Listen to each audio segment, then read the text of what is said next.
سب سے بڑے کی نوکری یہ کہ جو اللہ نے مال دیا گن گن کر اس کی زکات کو نکالیں.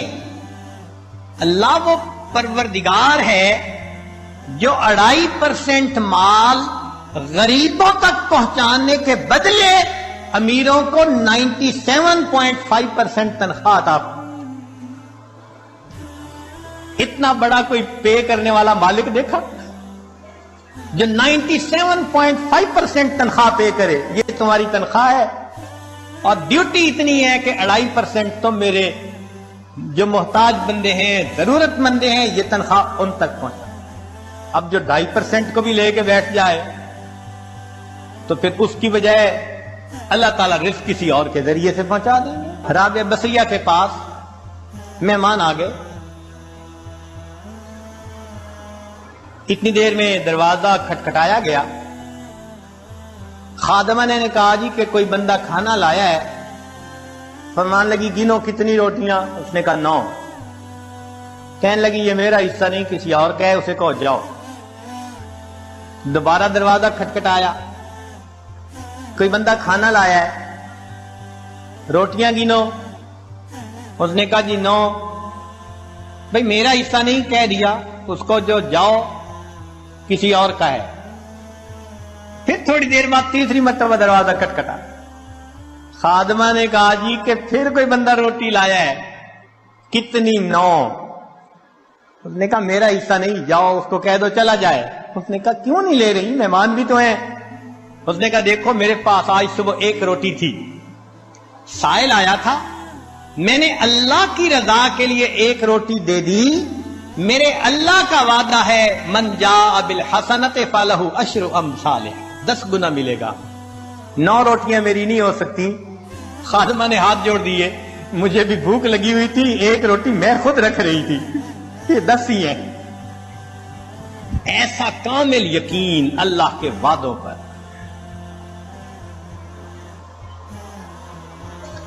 حبیب اجمی رحمت اللہ علیہ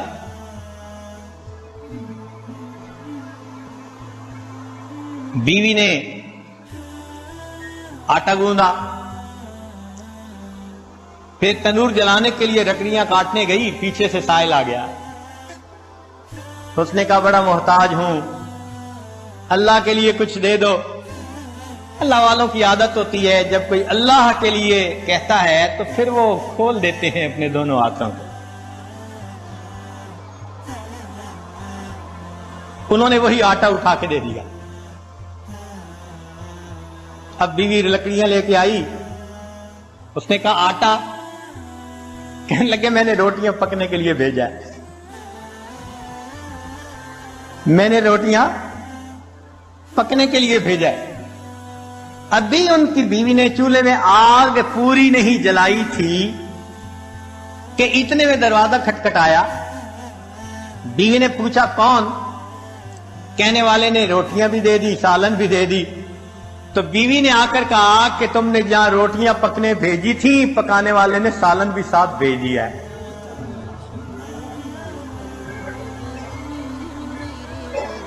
اللہ کے راستے میں خرچ کرنے کی ایک حلاوت ہے، وہ حلاوت جس کو مل جائے اس کو پھر فکر نہیں ہوتی.